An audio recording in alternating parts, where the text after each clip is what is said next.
इस कार्यक्रम के पुण्यार्चक हैं स्वर्गीय जय कुमार जी गोधा, स्वर्गीय शकुंतला देवी गोधा की पुण्य स्मृति में पुत्र पुत्र वधू श्रीमान अनिल कुमार गोधा, श्रीमती विनीता देवी गोधा, पौत्र पौत्री सुरभि गोधा, इशिका गोधा, अनन्या गोधा, मनन गोधा एवं समस्त गोधा परिवार गुवाहाटी नलबाड़ी, MS भंडार, MS रोड, फैंसी बाजार, गुवाहाटी, असम।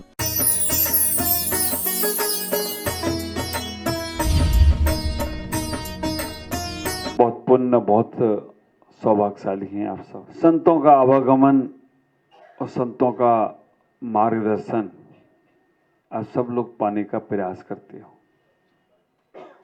ख्याल करो, जीवन में सारा का सारा समय हमारा अच्छे कार्य में कैसे व्यतीत हो।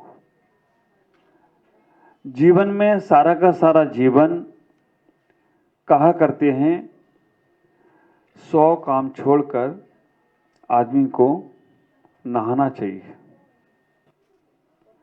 1000 काम छोड़कर आदमी को जाना चाहिए, लाखों लाखों काम छोड़कर आदमी को धर्म करना चाहिए और असंख्यात कर्म छोड़कर, सारे कर्म छोड़कर इस आदमी को आत्मा का ध्यान करना चाहिए। आप विचार करना, 100 काम छोड़कर नहाना भी जरूरी है और जाना भी जरूरी है। पहले की संस्कृति को हम देखते हैं और आज की संस्कृति को देखते हैं तो बहुत अंतर पड़ता है।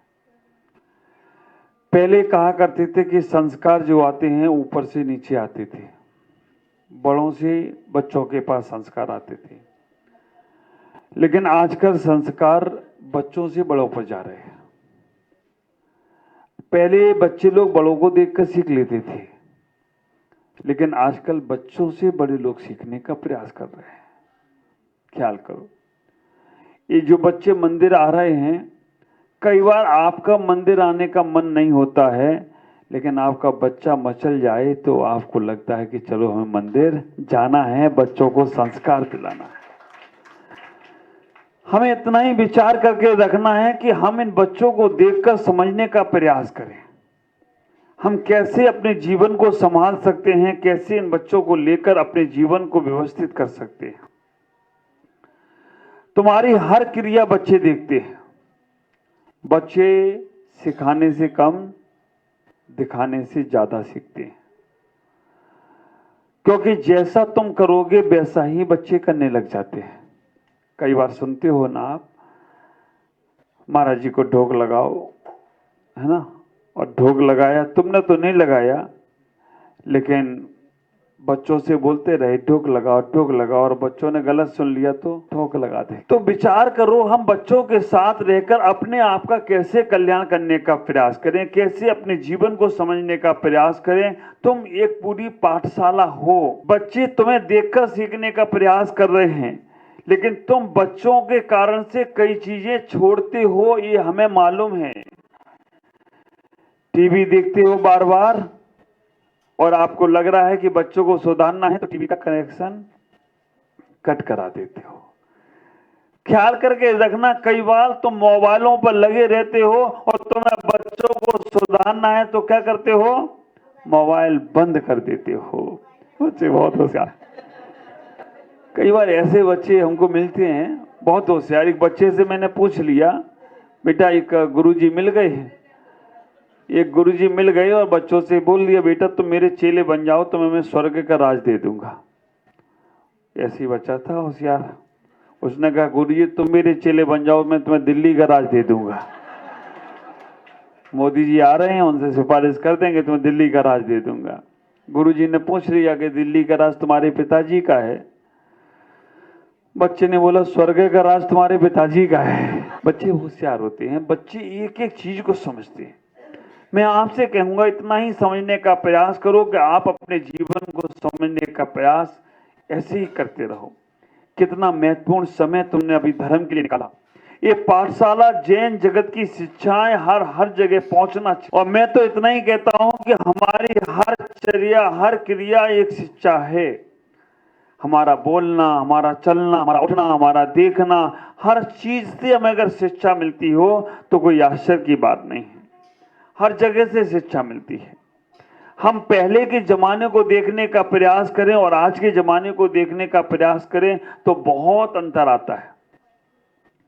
पहले के जो लोग होते थे, धर्म का वातावरण, घर में संस्कार का वातावरण अपने आप बनता था। क्योंकि बनता था धर्म का और संस्कार का वातावरण कि घर में जब भी कोई स्थिति होती थी, खाना पकना होता था, भोजन बनाना होता था, तो कोई भक्तांबर बोल रहा है, महिलाएं भक्तांबर बोलती रहती थी और काम करती रहती थी। कहो महाराज आज भी तो करते, आज टीवी चालू कर देते हैं, उसमें चलता रहता है प्रवचन और हमारे काम होते रहते हैं। और जब से महाराज लोग टीवी पे आए हैं, आप लोगों के कंट्रोल में आ गए। कैसे कंट्रोल में आ गए? ये महाराज पसंद नहीं आए, चलो आगे चलो महाराज, है ना। इनका भी समझ में नहीं आ रहा, इनको आगे वाली में करो, इनको फॉरवर्ड कर दो, इनको ख्याल करो। पहले के जीवन से और आज के जीवन को हम समझने का प्रयास करें। पहले थोड़ी सी चर्चा हो जाती थी तो लोगों को लगता था कि हमें अपना जीवन को बदल लेना है। आज बहुत मुश्किल होता है, क्योंकि आज पाश्चात्य संस्कृति इतनी हावी हो गई। बच्चों को यहाँ तो अच्छे संस्कार हैं, लेकिन अगर धर्म की बात याद करने को दी जाए तो जल्दी से होती नहीं है। और पिक्चर का अगर गाना सुना दिया जाए और कोई फिल्मी एक्टरों के नाम बता दिए जाए तो अपने को नहीं मालूम होंगे, उससे ज्यादा इनको मालूम है कौन कौन से टीवी पे सीरियल आ रहे हैं सब। क्योंकि हमने वातावरण ही वैसा बना दिया। वातावरण बदलने का प्रयास करो। हम अपने घर के कल्चर को समझने का प्रयास करें। हम अपने संस्कारों को लाने का प्रयास करें। जितना समय हमने अपना सार्थक कर लिया, आज आपके बीच में हूं, 5 महीने नहीं 9 महीने से, 9 महीने हो गए होंगे ना उनकी, जून जुलाई अगस्त सितंबर अक्टूबर नवंबर दिसंबर जनवरी फरवरी आ गई है। आप विचार करके रखना, 9 महीने से आने के बाद भी गुवाहाटी में, 9 महीने के बाद भी आज भी ऐसा लग रहा है कि अभी और कुछ बहुत सारा देना पड़े तो भी कम है। आपकी प्यास कम नहीं हुई, आपकी प्यास कम नहीं हुई, लेकिन साधु का दाना पानी जहां का जितना लिखा होता है उतना ही रहता है। ख्याल करो, इतना ही विचार करके रखना। जितना सहयोग मिल रहा है, जितना तुम्हारे जीवन का पुण्य बरस रहा है, हम जब आते हैं तो लोगों को यही लगता है कि महाराज तो अपने ही हैं और कहीं जाने वाले नहीं हैं। लेकिन पता नहीं किस जगह का पुण्य जग जाए, किस जगह का भाव जग जाए। हमेशा कहते हैं कि आगतम स्वागतम कुर्यात तिष्ठतम च व्यवस्थित गच्छतम ना निवारित, ऐसा धर्म सनातना। हमको भी लगता है कि गुवाहाटी वाले हमारे ही हैं, है ना, आसाम वाले हमारे ही हैं, पूर्वोत्तर वाले हमारे ही हैं। चलो द्रव्य संग्रह क्लास चलेगी, 24 ठाना क्लास चलेगी, रतन ज्ञान क्लास चलेगी और तत्वास्तु चलेगा। ये सारी की क्लासेस चलेंगी, रोज पढ़ाई करेंगे, रोज महाराज के पास जाएंगे। लेकिन साख से पक्षी उड़ा, नीड़ पड़ा खाली है। तो जब तक तुम्हें लाभ मिल रहा है चूकना मत।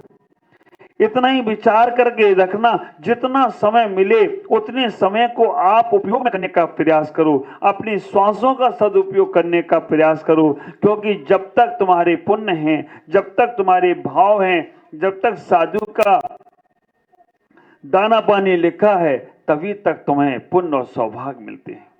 मैं आपसे कहना चाहता हूं, साधु तो अतिथि देवो भव होते हैं ना, कब आते हैं कब चले जाते हैं कोई भरोसा नहीं है। लेकिन इतने दिनों में ऐसा लगाव हो जाता है, ऐसा जुड़ाव हो जाता है कि महाराज हमें अपने से ही लगने लगते हैं। कभी भी चले जाओ, कभी भी बैठ जाओ। और मैं तो कई बार ये सोचता हूं कि हमारे ओम जी का क्या होगा। विचार करके रखना, हमारे इस आलोक का क्या होगा, सुधा बहन का क्या होगा। जो लोग जुड़े हैं, जो लोग, ये मनोज भाई, इनका नाम ही बदल दिया लोगों ने, कमंडल वाले नाम रख दिया। लेकिन फिर भी आत्मीयता प्रेम जो आप लोगों का है, मैं आपसे कहूंगा सूर्योदय की ओर विहार हो रहा है। पंच कल्याण के लिए भगवान ने हमें यहाँ रोक के रखा। हम इतना कभी नहीं रुके। चातुर्मास हुआ और अगले दिन 2-4 दिन बाद बिहार हो ही जाता है। आप विचार करो। लेकिन भगवान ने कहा कि बेटा हमें छोड़कर कैसे जाओगे, तो चले भी जाओगे तो बुला लूंगा। और उन्होंने बुला लिया और पंच कल्याणक इतना आनंद संपन्न हुआ कि सदियों सदियों तक तुम इसकी स्मृति भूल नहीं सकते हो। अब एक ही सपना है कि हमारे आदिनाथ भगवान अपनी वेदियों पर विराजमान हो जाएं। वेदियों पे विराजमान हो गए और वेदियों पे विराजमान होते ही वो सूर्योदय अहिंसा तीर्थ ऊंचाइयों को प्राप्त होता चला जाए। आपको भी अपने जीवन में स्थापना बनाना है। इतना ही विचार करना, इतना ही सोचने का प्रयास करना। जो समय आपको मिल रहा है उस समय का सदुपयोग करो। बच्चों को ये संस्कार जो दे रहे हो आप, ये हमेशा हमेशा संस्कार देते रहना। ऐसा नहीं होना चाहिए कि साधु संतों का आवागमन नहीं हो और तुम अपने घरों में बैठ जाओ। वैसे महाराज साहब यहाँ पर ही हैं, माता जी लोग यहाँ पर हैं, बहुत से साधुओं का आवागमन होगा और उनका लाभ लेने का प्रयास करना। इतना ही सोचना कि साधु आते हैं तो उनका हम कितना लाभ ले सकते हैं। जाने वाले का कोई भरोसा नहीं है। पूर्वोत्तर में आसाम में आना आसान नहीं है। बार बार साधुओं का आना है ना। आसाम वाले कहते हैं कि आसाम में आना फिर आसाम से जाना भी आसान नहीं है। लेकिन साधुओं का कोई भरोसा नहीं है। कब तक हैं, कैसे हैं, कब विहार कर जाएंगे, कब कहाँ पहुंच जाएंगे, कब कहाँ की ओर निकल जाएंगे। कई बार तो हम अपने आप पे भरोसा नहीं कर पाते। हम अपने आप को सोच भी लें हम कि ऐसा नहीं ऐसा होगा, ऐसा नहीं वैसा होगा, लेकिन कहाँ कैसा होगा, क्या योग लिखा है, क्या लिखा है जीवन में, कहाँ का पुण्य लिखा। भगवान महावीर का बिहार 32 बार राजगिरी हुआ, समुद्र लगा। विचार करके रखना, उनका वहां का पुण्य था तो तीर्थंकरों के भगवंतों के बिहार होते चले गए। कहाँ का पुण्य उदय होता है, कहाँ के तीव्र होते हैं। लेकिन मैं इतना जरूर कहूँगा, इतने अच्छे श्रावक मुझे आगे मिलेंगे कि नहीं मिलेंगे ये कह नहीं सकता हूँ, क्योंकि यहाँ तुम्हारी जो भक्ति, तुम्हारी जो श्रद्धा, तुम्हारी जो आस्थाएं थी, सुबह शाम दोपहर, मुझे तो डांटना पड़ गया कि भैया दरवाजा बंद करो, 24 घंटे तक इनको आना बंद नहीं होगा और मेरी साधना में रुक जाएगा। कभी बार तो मुझे ये बोलना पड़ गया, लेकिन आपकी भक्ति फिर भी कम नहीं हुई। मैं आपसे कहूँगा, गुवाहाटी वालों से, कि आप धर्म के मार्ग को ऐसे ही चुनते रहें। जब भी धर्म का कार्य आए आगे बढ़ाते रहें। आज ये बच्चों का स्वाध्याय क्लास चल रहा है, कल महिलाओं का भी स्वाध्याय का क्लास चली। महिलाएं भी स्वाध्याय करें, बच्चियां भी स्वाध्याय करें और कुछ ना कुछ धर्म के कार्य अच्छे से अच्छे करते रहें। वैसे आप करते हो, व्रत नियम संयम आदि आदि करते हो और साधु संतों की व्यवस्था भी करते हो। इतना ही विचार करो, हमारे यहाँ साधु आए तो उनकी व्यवस्था वहां करें। जब साधु विहार भी करते हों, साधु विहार में जाते हों, तो ऐसे हम उन्हें अकेले ना छोड़ें। कभी भी ऐसा मौका मिल जाए, कोई तुमसे कहे, कोई व्यवस्था के लिए बात करे, तो हम तन से मन से धन से जो भी सहयोग हमसे बनता हो तो हम जरूर करें। बिहार में जब साधु के साथ चलने का प्रयास करते हो तो विचार करके रखना, धर्म की बहुत बड़ी बड़ी प्रभावना होती चली जाती है। और पूर्वोत्तर में ज्यादा जगह समाजें हैं नहीं है, पूर्वोत्तर में ज्यादा जगह समाजें नहीं है। अगर देखा जाए तो सबसे बड़ी समाज पूर्वोत्तर में है तो गुवाहाटी में है। गुवाहाटी जैसी समाज, पूरा पूर्वोत्तर एक तरफ। अब विचार करके रखना, दीमापुर छोड़ दो, विजयनगर छोड़ दो, और उसके बाद में अगर देखा जाए नलवाड़ी भी अपर में उधर चला गया, लो में चला गया। लेकिन यहाँ गुवाहाटी में एक इसने नया अपार्टमेंट, हाँ, हमें लेके आने वाले थे। पूरे आसाम में जितने घर हैं वो सब एक तरफ, और नया अपार्टमेंट में एक घर हो तो सब एक तरफ। पूरा का पूरा आसाम में बस ये 3-4 जगह छोड़ दो, वहां पर 50, 60, 100 घर में जाना वाला था। लेकिन योग सहयोग रहा। यहीं बैठे होंगे नया अपार्टमेंट वाले, हाँ ये सब बैठे हैं, नया अपार्टमेंट वाले बैठे हैं यहाँ पर। तो विचार करके रखना, फिर भी अगर आपकी भक्ति रही, आपका पुण्य तीव्र रहा, तो सूर्योदय से वापस भी आ जाए तो कोई आश्चर्य की बात नहीं। सूर्य पहाड़ के बाद तो मालूम नहीं क्या होने वाला है, लेकिन फिर भी इतना कहना चाहता हूं कि आसाम में, गुवाहाटी में, पूर्वोत्तर में ज्यादा आवागमन नहीं है साधुओं का, समाजों का भी बहुत, क्योंकि एक एक दो दो घर हैं, एक एक दो दो लोग हैं परिवार में, कैसे आगे बिहार करें। आप लोगों के पुण्य हैं, आपके सौभाग्य हैं कि जिससे साधुओं का लाभ लेने का प्रयास करते हो। आप अपने जीवन में उस पुण्य को लूटते चले जाएं, उस पुण्य को अपना जीवन का बनाते चले जाएं, क्योंकि जो तुम्हारे पुण्य, जो तुम्हारे संस्कार होंगे, वो ही तुम्हारे आत्म कल्याण में कारण बनेंगे।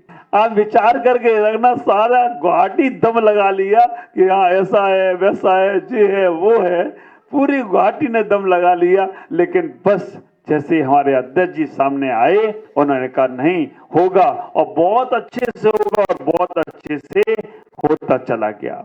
सूर्योदय तीर्थ पर भी ऐसा ही होने वाला है, और मेरा भी विश्वास है।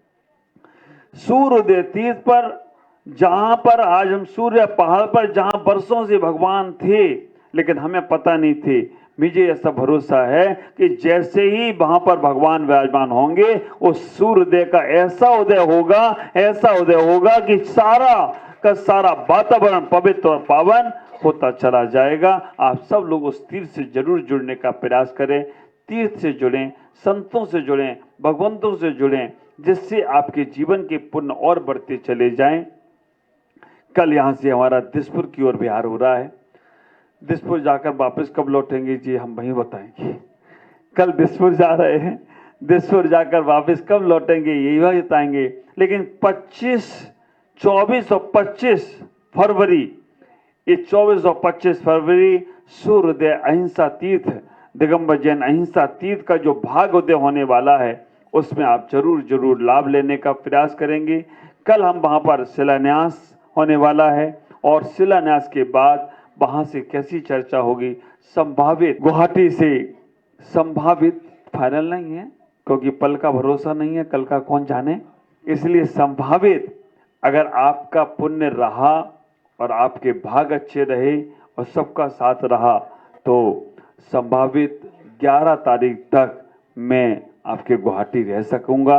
और उसके बाद कैसा क्या रहेगा हुआ तो, अन्यथा पता नहीं कब क्या हो जाए, कैसा हो जाए। सुबह राम को राज दरबार मिलने वाला था, मालूम है ना, सुबह राम को राज दरबार, राज तिलक होने वाला था, और मालूम पड़ा कि सुबह वनवास हो गया उनका। तो कोई भी कुछ कह नहीं सकते, समय का कोई भरोसा नहीं है। लेकिन फिर भी आपके पुण्य जितने हैं, लाभ लेने का प्रयास करो, कि जो एक बार पूर्वोत्तर से निकल गई तो फिर दोबारा आना मुश्किल है। क्योंकि हमारे ख्याल से जो साधु एक बार पूर्वोत्तर से चला गया, दोबारा यहाँ नहीं आया। इसलिए महाराज जी तो यहीं रहने वाले हैं, है ना।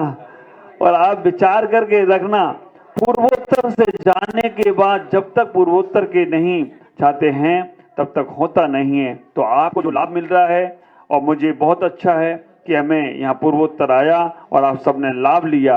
अब बस चला चली का मेला है, कभी मेला रेला में बदल जाए और रेला में बदल जाए, और कब कहाँ से कहाँ तक की ओर बिहार हो, कैसा कुछ कह नहीं सकते हैं। तो आप सब लोग लाभ लें, लेकिन जब तक हो तब तक पूरा सुबह दोपहर शाम लाभ लेने का प्रयास अवश्य करें। ओम नमः।